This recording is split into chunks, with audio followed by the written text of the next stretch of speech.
Hello there, welcome to the Media Coach video tip. The usual format by now, 3 things, a book, a speech to look at, and a little tip to hopefully improve your speaking. So firstly, the book. It's a book by Lee Bowman, and it's called High Impact Presentations. Now, Lee Bowman is a speech coach, an American speech coach who's worked with many US presidents. And he developed something called the Bowman Technique. And the Bowman Technique, nicely named, eh? The Bowman Technique is something that allows you to read a prepared text, even though you may never have seen it before, as though you've just thought of it, and you present it directly to the audience without looking down and reading. It's a great technique. I'll talk to you about it sometime, but you can read about it in here. High Impact Presentations by Lee Bowman. Secondly, the speech, and this is where I am taking a slight sideways step. It is American and presidential. It's actually a clip from my favourite TV series, The West Wing, starring Martin Sheen as US President Jed Bartlet. Now, what this is about, it's the opening scene of a show called Galileo 5.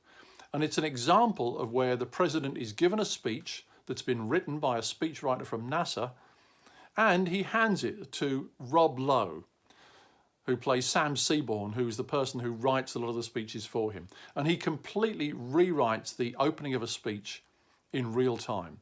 Obviously, it's a drama written by Aaron Sorkin, absolutely superb stuff.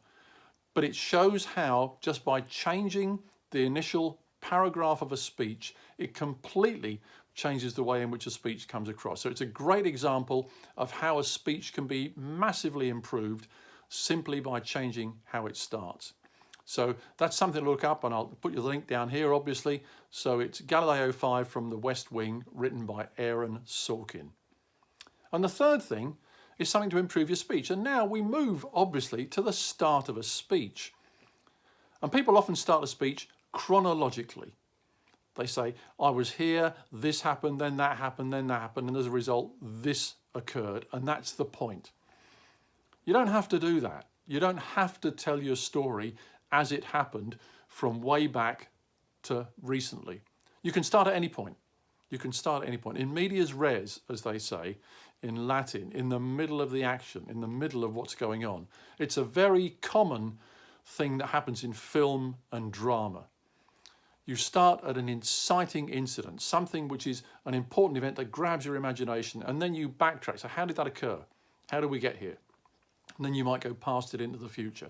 So think about that. Think about the way that you tell a story. And it doesn't matter if it's a story at the beginning of your speech or during your speech. Think about where you start that story. You don't have to start it at the chronological beginning. You can start it at any point. You can start it at an exciting point and say, how did we get here? So those are the 3 things to think about. High Impact Presentations by Lee Bowman, Galileo 5 from The West Wing, written by Aaron Sorkin, and you don't have to start your speech way back at the beginning. You can start at the most exciting incident. I wish you the very best of luck.